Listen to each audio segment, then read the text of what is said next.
César Millan ne s'est pas contenté de dresser des chiens, il a bâti un empire sur l'idée du contrôle. Pour des millions de personnes, il était l'homme qui murmurait à l'oreille des chiens, capable de calmer le chaos, de dompter l'agressivité et de rétablir l'harmonie dans des foyers au bord du gouffre. Mais aujourd'hui, à 55 ans, c'est le chuchoteur lui-même qui est entouré de bruit. Cette fois, il ne s'agit pas d'animaux domestiques indisciplinés. Il s'agit de lui. Le site internet de l'association a été mis à jour en 2009. Et le site internet de l'association a été mis à jour en 2009. Et le site internet de l'association a été mis à jour en 2009. Et le site internet de l'association a été mis à jour en 2009. Et le site internet de l'association a été mis à jour en 2010. Pendant des années, Millan a régné en tant qu'autorité incontestée en matière de comportement canin. Son ascension a commencé en 2004 avec l'émission The Dog Whisperer, diffusée sur National Geographic, qui l'a fait passer du statut de promeneur de chiens immigrés à celui de sensation internationale. Sa philosophie de l'énergie calme et affirmée et de la direction de meute lui a valu un véritable culte des audiences télévisées, des livres à succès et des séminaires à guichets fermés. Pour ses fans, il n'était pas seulement un dresseur, c'était un phénomène, mais plus il montait dans la hiérarchie, plus les critiques devenaient virulentes. Derrière le sourire poli et le ton rassurant, les experts en comportement animalier ont averti que ces techniques n'étaient pas révolutionnaires, mais des reliques, des méthodes dures basées sur la dominance qui reposent sur l'intimidation plutôt que sur la confiance. Des termes tels que « axé sur la peur »,« aversif » et « cruel » ont commencé à faire surface fissurant l'image parfaite du Dog Whisperer. Les réactions n'ont pas tardé à sortir de l'écran. En 2012, des manifestants munis de pancartes et de chants se sont rassemblés devant un théâtre de Rochester dans l'État de New York, où Millan devait s'exprimer. Leur message était clair selon eux, ces méthodes ne se contentaient pas de soigner les chiens, elles les brisaient. Et puis est arrivé le moment qui a tout bouleversé. La tragédie à laquelle personne ne s'attendait, le jour où le Dog Whisperer a perdu le contrôle, non pas de l'animal d'un client mais du sien. Il était l'incarnation vivante de la philosophie de Millan, un pitbull au comportement posé. Junior était aux côtés de Millan depuis des années, utilisé comme exemple de réhabilitation et de comportement équilibré. Mais le même chien qui avait symbolisé le succès de Millan allait devenir le catalyseur de sa plus grande controverse. Le premier incident a provoqué une onde de choc chez ses partisans. Une jeune gymnaste prometteuse a été victime de la morsure de Junior, une attaque brutale qui l'a gravement blessée. Les dommages physiques sont importants, mais les conséquences sont encore plus graves. Le chien de César Millan, censé témoigner de sa formation, s'est transformé en agresseur. Des questions se posent. Comment un chien élevé sous la direction experte de Millan a-t-il pu se déchaîner de la sorte? Ces techniques avaient-elles échoué, ou pire, avaient-elles contribué à l'attaque?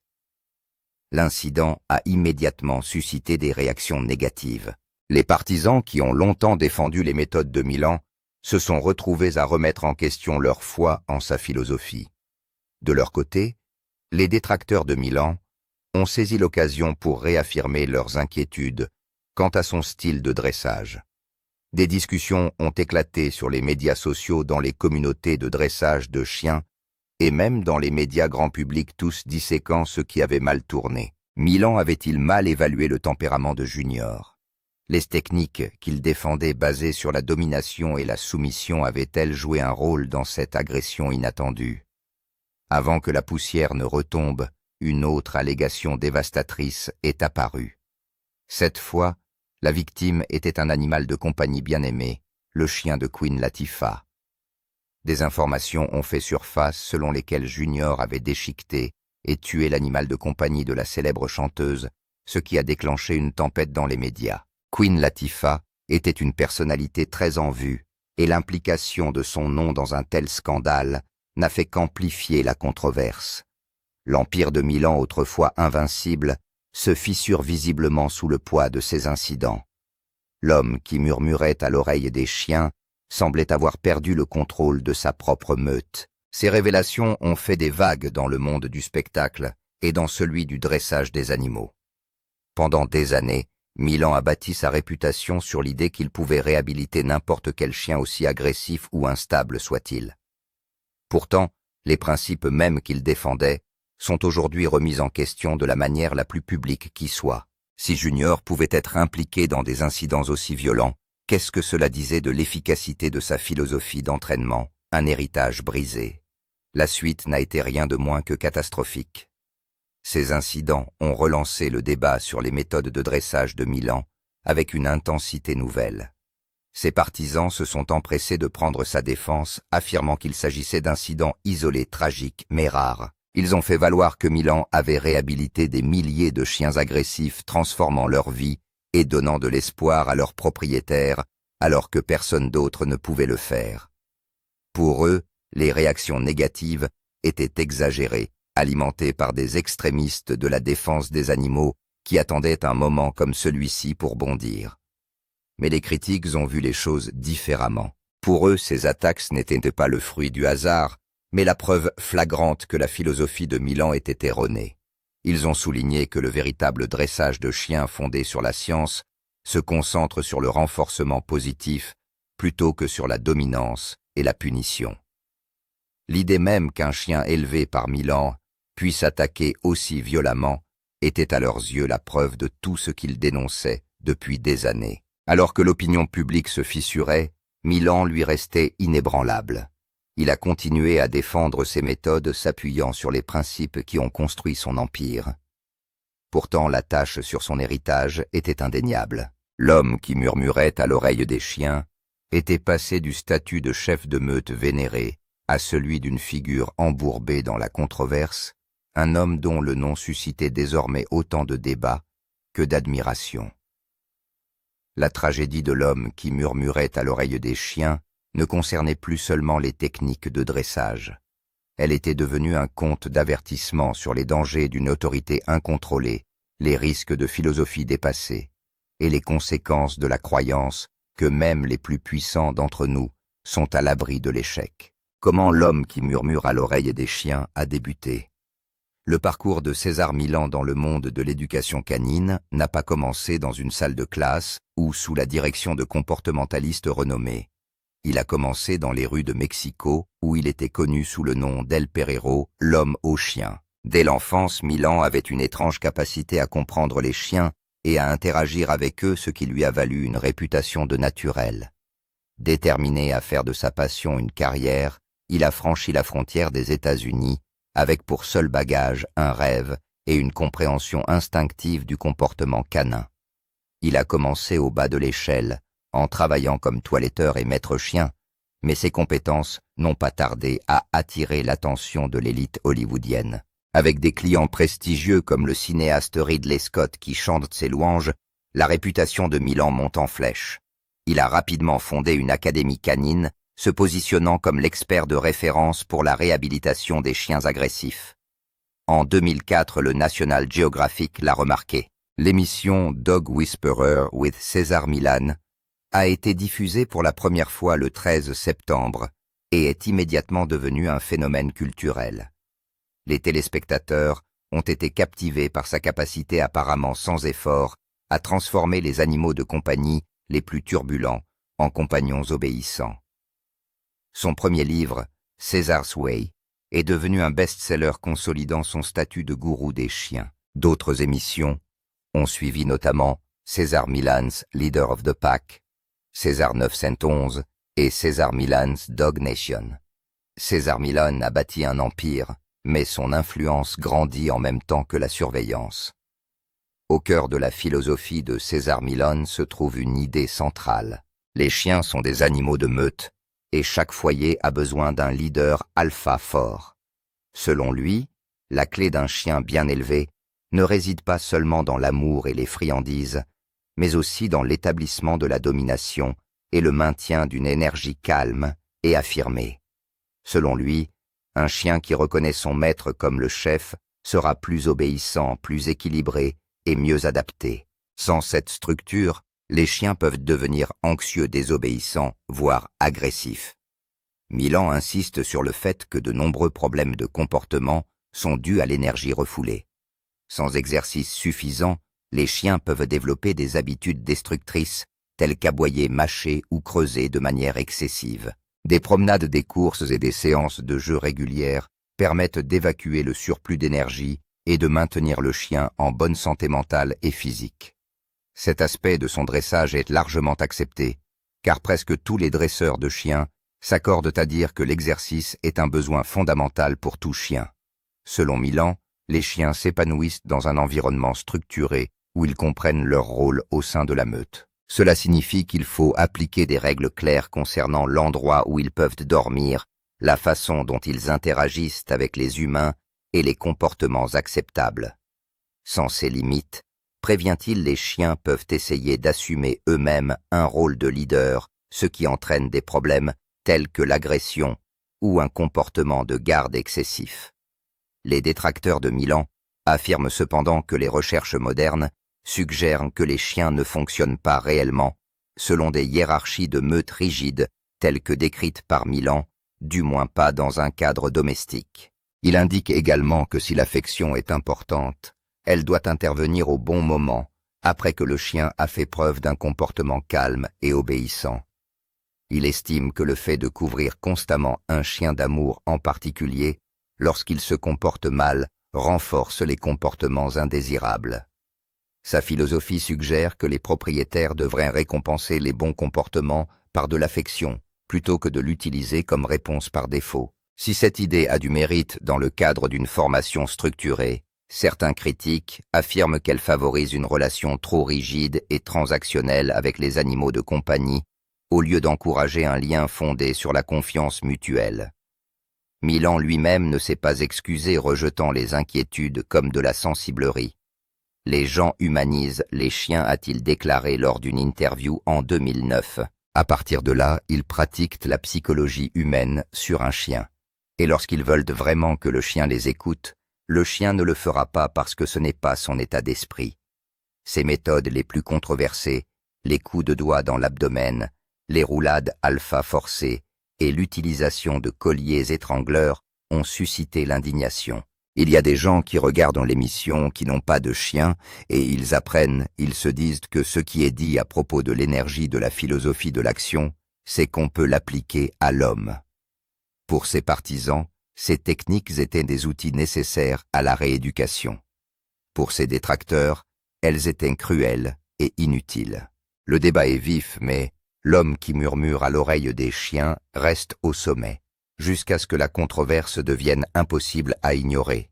César Milan sous le feu des critiques. Le premier coup dur porté à la crédibilité de Milan est survenu en 2006, lorsque l'American Humane Society a publiquement condamné ses méthodes de dressage, les qualifiant de cruelles et dangereuses. L'organisation a particulièrement critiqué son recours au collier à choc à la force physique et à la fameuse roulade de l'alpha, qui consiste à plaquer un chien au sol pour établir sa domination. Dans un cas particulièrement accablant, l'organisation a cité un épisode de l'émission The Dog Whisperer, dans lequel un chien effrayé a été asphyxié devant les caméras, alors que Milan lui serrait le collier autour du cou pour le maîtriser. Plusieurs cas de traitement cruel et dangereux présentés par M. Milan comme des méthodes de dressage acceptables ont été documentés par American Humane. Des spécialistes du comportement animal ont également pris la parole, citant une étude publiée en 2009 dans Applied Animal Behavior Science, qui conclut que l'agression et les autres problèmes de comportement ne résultent pas d'un comportement dominant ou de l'absence du statut alpha du propriétaire, mais plutôt de la peur ou de problèmes d'anxiété sous-jacents. En d'autres termes, les techniques de Milan ne résolvaient pas les problèmes de comportement, il ne faisait que les réprimer par la peur. Pourtant, malgré les critiques croissantes, l'Empire de Milan est resté intact. Ses partisans ont rejeté les réactions négatives en les qualifiant de politiquement correctes, et le National Geographic a défendu son étoile. Controverse autour de l'émission et demande d'annulation. L'émission a fait l'objet de vives réactions de la part des défenseurs des droits des animaux et des dresseurs professionnels, qui ont affirmé qu'elle présentait de manière erronée les techniques efficaces de dressage des chiens. Les critiques ont affirmé que les méthodes présentées à l'écran encourageaient l'utilisation de techniques basées sur la peur, plutôt que sur le renforcement positif, ce qui conduisait à des malentendus sur le traitement approprié des animaux. Ils ont également affirmé que cette représentation a contribué à ce qui a été appelé plus tard la tragédie de l'homme qui murmurait à l'oreille des chiens, où des propriétaires inspirés par l'émission ont tenté d'imiter les techniques sans les connaissances appropriées ni les conseils d'un professionnel. Cela a souvent entraîné des dommages involontaires, certains chiens développant une peur accrue de l'anxiété, voire de l'agressivité, en raison de corrections mal gérées basées sur la dominance.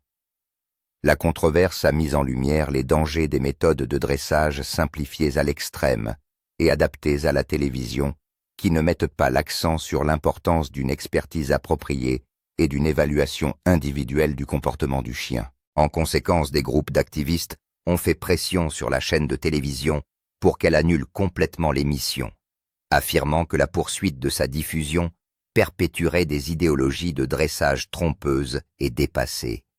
Ils craignaient que les propriétaires d'animaux de compagnie, faute de conseils professionnels, adoptent des méthodes néfastes sur la base de ce qu'ils ont vu à la télévision, aggravant ainsi les problèmes de comportement au lieu de les corriger.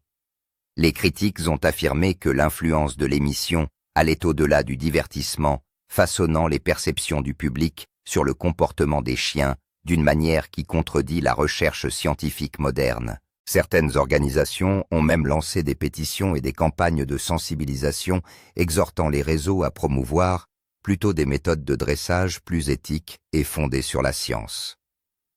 Défense de Milan et réconciliation professionnelle. En réponse aux critiques croissantes, Milan a défendu son approche du dressage, soulignant qu'il n'utilisait des techniques de correction physique minimales qu'en cas de nécessité, en particulier dans les cas de chiens agressifs. Il a également précisé que sa méthode n'était qu'une technique parmi d'autres et que chaque chien pouvait nécessiter un style de dressage différent en fonction de son tempérament et de ses antécédents comportementaux. Son objectif, selon lui, était de réhabiliter les chiens d'une manière qui garantisse à la fois leur sécurité et celle de leurs propriétaires, tout en rétablissant l'équilibre de leurs relations. Il a également affirmé que ces techniques étaient souvent mal comprises ou prises hors contexte, insistant sur le fait qu'il mettait toujours l'accent sur la communication et non sur la punition. Malgré l'hostilité initiale de plusieurs organisations de protection des animaux, l'American Humane Society a fini par se réconcilier avec Milan. Reconnaissant que des divergences passées avaient créé un fossé, l'organisation a reconnu des domaines d'intérêt commun avec le dresseur, en particulier la promotion de la propriété responsable des animaux de compagnie et la réduction des cas d'abandon de chiens. Ils ont admis que même s'ils n'approuvaient pas tous les aspects de son dressage, certains éléments de ses méthodes correspondaient à une bonne gestion du comportement, comme l'importance de l'exercice de la structure et de la cohérence dans la vie d'un chien. Cette nouvelle compréhension a conduit à des discussions plus ouvertes sur l'éthique du dressage des chiens, comblant ainsi le fossé entre les partisans du dressage, basé sur la dominance, et ceux du dressage, basé sur la récompense. Critique des méthodes de dressage de Milan. Malgré la réconciliation, l'opposition aux méthodes de Milan ne s'est pas atténuée. De nombreux comportementalistes professionnels ont continué à exprimer leur inquiétude quant à sa philosophie de dressage basée sur la dominance, la qualifiant de dépassée et d'inefficace. Les critiques ont affirmé que son approche s'appuyait trop fortement sur des théories dépassées qui considéraient les chiens comme des créatures, cherchant constamment à affirmer leur domination sur leur maître. Cette perspective découle de la théorie du loup alpha, aujourd'hui démentie, qui suggère que les chiens comme les loups fonctionnent strictement dans une hiérarchie où ils doivent être dominés pour être contrôlés. Les recherches modernes ont toutefois montré que les chiens ne s'engagent pas dans des luttes de dominance rigides avec les humains, ce qui rend ces méthodes de dressage inutiles et potentiellement dangereuses. Les experts ont souligné que ces méthodes étaient en contradiction avec les sciences comportementales modernes qui mettent l'accent sur la confiance, le respect mutuel et le renforcement positif plutôt que sur la peur et la soumission. L'éducation canine contemporaine se concentre sur la récompense des bons comportements plutôt que sur la punition des mauvais. Des études ont montré que le renforcement positif par l'utilisation de friandises de proie ou de jouets donne de meilleurs résultats à long terme, car les chiens apprennent à associer un bon comportement à des résultats positifs plutôt qu'à la peur d'être corrigés. Certains professionnels estiment que si ces techniques permettent d'obtenir une obéissance immédiate, elles ne s'attaquent pas aux causes profondes des problèmes de comportement, ce qui peut entraîner une détresse psychologique à long terme chez les chiens.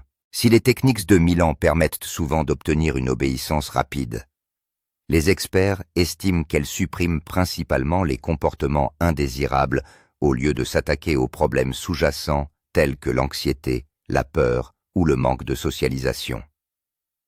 Cela pourrait conduire à un stress chronique chez les chiens, ce qui les rendrait plus susceptibles de développer d'autres problèmes de comportement au fil du temps. Le débat sur la théorie de la dominance. L'un des principaux points de désaccord concernant les méthodes de Milan est la théorie obsolète de la dominance dans le dressage des chiens. Cette théorie s'appuyait à l'origine sur des études menées sur des loups en captivité qui suggéraient que les membres de la meute étaient en compétition pour le statut le plus dominant, assumant le leadership.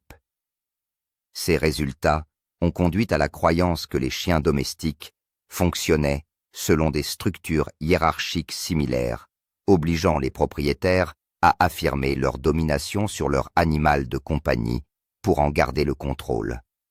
Cependant, des recherches modernes ont démenti cette hypothèse, révélant que les meutes de loups sauvages ne fonctionnent pas de la manière rigide et dominante que l'on supposait auparavant. Au lieu de luttes de pouvoir constantes, les meutes de loups fonctionnent davantage comme des unités familiales, les jeunes membres suivant naturellement les conseils des plus âgés et des plus expérimentés. L'application de techniques basées sur la dominance aux chiens domestiques n'est donc pas seulement inutile, mais potentiellement nuisible, car elle entraîne une augmentation du stress et des problèmes de comportement. L'American Veterinary Society of Animal Behavior a renforcé cette position en avertissant que les méthodes de dressage fondées sur la théorie de la dominance pouvaient créer des relations antagonistes entre les chiens et leurs propriétaires. Selon eux, ces techniques favorisent la peur et l'anxiété plutôt que la confiance, ce qui aggrave les problèmes de comportement à long terme. L'émission télévisée est assortie d'une étiquette d'avertissement. Les critiques se sont multipliées à mesure que l'empire de César Millan sur les chiens se développait. Ces méthodes, autrefois considérées comme révolutionnaires, étaient désormais soumises à un examen minutieux, et la chaîne National Geographic semblait le savoir. À un moment donné, un avertissement petit mais important a commencé à s'afficher à l'écran pendant les épisodes. N'essayez pas ces techniques vous-même sans consulter un professionnel. Un simple avertissement, mais un aveu clair que ce que faisait Millan n'était pas vraiment infaillible. Si sa formation était si efficace, pourquoi ces petits caractères juridiques? Les critiques ont fait valoir qu'il ne s'agissait pas seulement d'une couverture de responsabilité standard. Il s'agissait de limiter les dégâts. En 2010, les réactions ne se limitent plus aux experts du secteur. Les médias sociaux constituent désormais une force puissante qui s'est tournée vers M. Millan. Un groupe Facebook anti-César Millan a rassemblé des milliers de membres tous unis dans leur conviction que sa formation basée sur la dominance était dépassée, dangereuse et à la limite de l'abus. À peu près à la même époque, des émissions télévisées promouvant des méthodes modernes de dressage de chiens fondées sur la science ont commencé à prendre de l'ampleur, remettant directement en question l'approche de Millan. Le sentiment grandit. Si les techniques de Millan fonctionnaient vraiment, pourquoi les professionnels déconseillaient-ils de les utiliser à la maison? Si sa philosophie était si efficace, pourquoi la qualifiait-on de dépassée? Un modèle de controverse pour un homme qui prêchait la discipline et le contrôle. La carrière de Millan a été tout sauf une réussite. Au fil des ans, son empire du dressage a été ébranlé par de multiples procès, chacun d'entre eux dressant le portrait d'un homme dont les méthodes n'étaient pas aussi douces que son image médiatique le laissait entendre. Les allégations vont de la cruauté envers les animaux à la négligence, certains cas concernant des chiens qui auraient été blessés sous sa garde. D'anciens clients et des critiques ont affirmé que ces techniques de dressage, en particulier celles qui impliquent des corrections physiques, entraînaient des blessures et de la détresse chez les animaux et leurs propriétaires. Bien que certaines de ces actions en justice aient été rejetées ou réglées à l'amiable, elles ont alimenté le débat actuel sur son approche, jetant une ombre sur son héritage en tant que dresseur de chiens. En 2006, un producteur de Dog Whisperer a affirmé que son chien Gator avait subi de graves traumatismes physiques au Dog Psychology Center de Milan. Le chien, qui aurait été couvert d'ecchymose, aurait saigné et aurait eu du mal à respirer après une séance de dressage intense, a dû recevoir plus de 25 000 $ de soins médicaux. Selon les rapports, les blessures étaient le résultat d'une approche excessive de la correction comportementale, ce qui a soulevé de sérieuses inquiétudes quant à la sécurité des méthodes de Milan. Bien que l'affaire ait finalement été réglée à l'amiable, la controverse a alimenté les critiques croissantes à l'égard de ces techniques, marquant le début d'une série de défis juridiques et éthiques qui allaient continuer à le suivre tout au long de sa carrière. En 2015, une infirmière de Floride, Alison Bitney, a poursuivi Milan à la suite de l'attaque d'un chien prétendument réhabilité provenant de son centre de dressage. Selon Bitney, le chien qualifié de vicieux et dangereux avait été relâché trop tôt et avait infligé des blessures graves et défigurantes qui avaient nécessité une opération de chirurgie réparatrice. La bataille juridique s'est prolongée, et bien que Milan ait finalement été débouté, l'incident a renforcé le scepticisme du public à l'égard de ces méthodes. Une autre controverse a éclaté en 2016, lorsque Milan a fait l'objet d'une enquête pour cruauté envers les animaux. L'incident en question est une séance de dressage diffusée sur César 911, au cours de laquelle un chien réhabilité pour agression a mordu un cochon de compagnie à l'oreille. Les images ont immédiatement suscité l'indignation des téléspectateurs qui ont accusé M. Milan de mettre des animaux en danger pour le plaisir de la télévision. Les autorités sont intervenues, mais après examen de l'affaire, aucune charge n'a été retenue. Nat Geo Wild, pour tenter de calmer la tempête, a publié un communiqué affirmant que la situation avait été mal interprétée. Je connais les chiens. De plus, la partie calme de mon être permet à un chien de... Chaque affaire a suivi un schéma familier, une accusation, un tollé public, et finalement une résolution juridique qui a laissé la marque de Milan meurtrie, mais pas brisée. Où en est Milan aujourd'hui? Les méthodes de Milan, qui étaient autrefois considérées comme la référence, sont aujourd'hui largement rejetées par les plus grands spécialistes du comportement animal. Les recherches modernes sur la psychologie canine ont démenti une grande partie de la théorie de la dominance sur laquelle Milan a bâti son empire, révélant qu'il s'agissait d'une approche simplifiée à l'extrême et dépassée. Des études ont montré que les chiens ne fonctionnent pas selon des hiérarchies de meute rigides et qu'ils n'ont pas besoin d'une figure alpha stricte pour être bien élevés. Les experts privilégient plutôt le renforcement positif, qui consiste à récompenser les comportements souhaités plutôt qu'à punir ceux qui ne le sont pas, comme une approche plus efficace et plus humaine. Cette évolution a conduit de nombreux dresseurs à préconiser des méthodes qui favorisent la confiance, la communication et le bien-être émotionnel des chiens, plutôt que de s'appuyer sur l'intimidation ou les corrections physiques.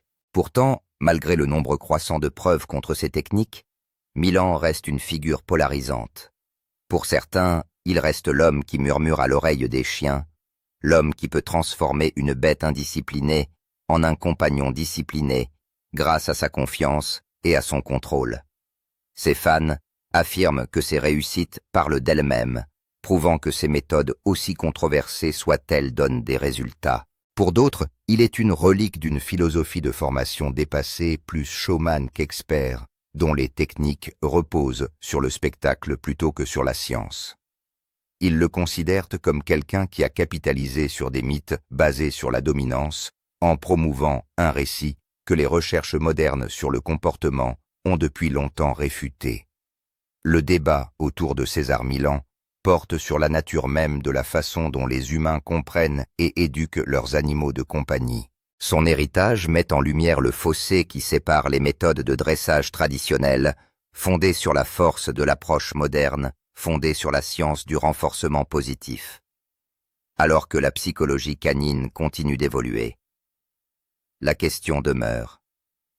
Millan s'adaptera-t-il et adoptera-t-il les progrès de l'éducation canine? Ou restera-t-il fermement ancré dans l'ombre de son empire autrefois incontesté?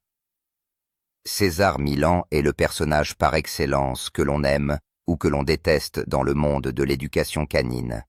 Il suffit de jeter un coup d'œil à n'importe quelle section de commentaires à son sujet pour constater qu'il s'agit d'un véritable champ de bataille. Ses partisans le qualifient de génie, tandis que ses détracteurs l'accusent d'utiliser des méthodes dépassées et nuisibles. Steve Lagrice, journaliste spécialisé dans les produits pour animaux, l'a bien résumé: soit les gens l'adorent, soit ils ne le supportent pas. Il n'y a pas d'entre-deux. Mais Brent Tollner de la société Best Friends Animal Society estime que le débat n'est pas aussi simple que l'opposition entre le bien et le mal. Il souligne que l'idée selon laquelle Millan n'utilise jamais le renforcement positif est tout simplement fausse. Les critiques dans leur effort pour discréditer son style d'entraînement vont souvent si loin qu'ils finissent par s'attaquer à l'homme plutôt qu'à ses méthodes. Et n'oublions pas que The Dog Whisperer est avant tout une série télévisée. Chaque scène est conçue pour une tension maximale de la musique à la cinématographie. Le dresseur de chiens Eric Goebelbecker résume parfaitement la situation. Il ne s'agit pas d'une série de conseils pratiques, c'est de la télé-réalité. Il s'agit d'une série dramatique et non d'un guide de formation complet. Des idées préconçues sur la cruauté. Il y a aussi la question des idées préconçues. Lagrice, qui a travaillé directement avec Millan pendant des années, affirme que de nombreux critiques ne fondent pas leurs opinions sur une expérience directe. Au lieu de cela, ils s'accrochent à des clips viraux ou à des histoires de seconde main, formant des jugements sans comprendre pleinement son approche dans son intégralité. Selon Lagrice, une grande partie des réactions négatives provient d'une interprétation superficielle des techniques de Millan plutôt que d'une évaluation approfondie de son travail avec les chiens. Et voici un autre élément à prendre en compte. Les chiens avec lesquels Millan travaille ne sont pas de simples animaux de compagnie désobéissants qui refusent de s'asseoir ou de rester. Nombre d'entre eux sont déjà dangereusement agressifs, imprévisibles, et sur le point d'être livrés, ou pire, euthanasiés. Pour ses défenseurs, si un peu d'amour vache peut réhabiliter un chien et éviter une issue tragique, cela n'en vaut-il pas la peine? Ils font valoir que ces méthodes ne sont peut-être pas douces, mais qu'elles constituent souvent un dernier recours pour les animaux que le dressage traditionnel n'a pas permis d'éduquer. Je ne peux me sentir heureux qu'en présence de chiens. Lagrice lui-même ne croit pas que Millan puisse jamais être carrément cruel envers un animal. C'est là que le débat s'envenime. Même si ses intentions sont bonnes, la fin justifie-t-elle les moyens? Et alors que la science du comportement canin continue d'évoluer, les techniques de Millan peuvent-elles encore être défendues, ou sont-elles des reliques d'une époque révolue? César Millan rompt le silence, et c'est mauvais. Il a publiquement rompu le silence pour nier les accusations concernant le chien d'une gymnaste, un scandale qui n'a fait que jeter de l'huile sur le feu. Certains internautes sont convaincus qu'il a joué un rôle dans la dissimulation de la mort d'un des corgis de la reine. Bien qu'il n'y ait aucune preuve solide à l'appui de ces affirmations, le fait que le nom de Millan continue de faire surface dans des controverses étranges n'aide pas vraiment son cas. Que vous le considériez comme un expert incompris ou comme un dresseur dépassé dont les méthodes ont fait plus de mal que de bien, une chose est sûre. César Millan n'est pas près de tomber dans l'oubli. Et à 55 ans, les gros titres qui l'entourent ne cessent de s'emballer. César Millan est-il un mauvais bougre? Malgré l'avalanche de critiques, l'influence de Millan ne s'est jamais démentie. Il a beaucoup fait pour le bien-être des animaux en plaidant constamment contre la législation spécifique à la race des politiques qui ciblent injustement certaines races comme les pitbulls, plutôt que de s'attaquer aux causes profondes de l'agression. Il a également dénoncé les horreurs des usines à chiots et fait pression pour que des programmes de stérilisation soient mis en place afin de contrôler la crise de la surpopulation animale. Et bien que son style de dressage ait été disséqué à l'infini, il y a quelques vérités indéniables qu'il prêche, et que même ses critiques les plus sévères ne peuvent contester. Tout d'abord, il insiste sur le fait que le comportement d'un chien est le reflet de son maître. Si votre chien est anxieux, réactif ou agressif, c'est à cause de l'environnement que vous lui avez créé. Il insiste également sur le fait que les chiens ont besoin d'amour, d'exercice et de stimulation mentale, et pas seulement de nourriture et d'un abri. Et surtout, il s'est élevé contre l'enchaînement des chiens, une pratique qui peut entraîner de graves troubles psychologiques et de l'agressivité chez les chiens. Même dans la tempête de réactions négatives, il y a une chose sur laquelle les deux parties sont d'accord. Les chiens ont besoin d'une structure. En l'absence de limites et de conseils clairs, ils peuvent devenir ingérables, voire dangereux. Babette Haggerty, dresseuse de chiens renommée, a expliqué à Live Science que la direction et les limites sont essentielles pour un chien équilibré. Que l'on aime ou que l'on déteste Mylène, c'est un principe qui s'applique à tous. César Mylène est-il un mauvais garçon? La réponse n'est pas aussi noire et blanche que ses plus grands fans ou ses détracteurs les plus bruyants voudraient le croire. Il n'est pas le maître chien irréprochable que ses fidèles admirateurs voient en lui, ni le méchant sans cœur que ses détracteurs décrivent comme tel. En fin de compte, c'est une personnalité de la télévision qui a fait de l'éducation canine un spectacle mondial. Et la question de savoir si c'est une bonne ou une mauvaise chose dépend entièrement du côté de la laisse où l'on se trouve. Une chose est sûre, César Mylène n'est pas près de disparaître. À 55 ans, il continue de faire des vagues, de faire face aux critiques et de défendre les méthodes qui l'ont rendu célèbre. Que vous le considériez comme un expert incompris ou comme un formateur figé dans le passé, il ne recule pas. Et si l'histoire nous a appris quelque chose, rompre le silence n'est qu'un début, car pour César Mylène, la controverse n'est pas la fin de l'histoire, c'est juste un autre chapitre.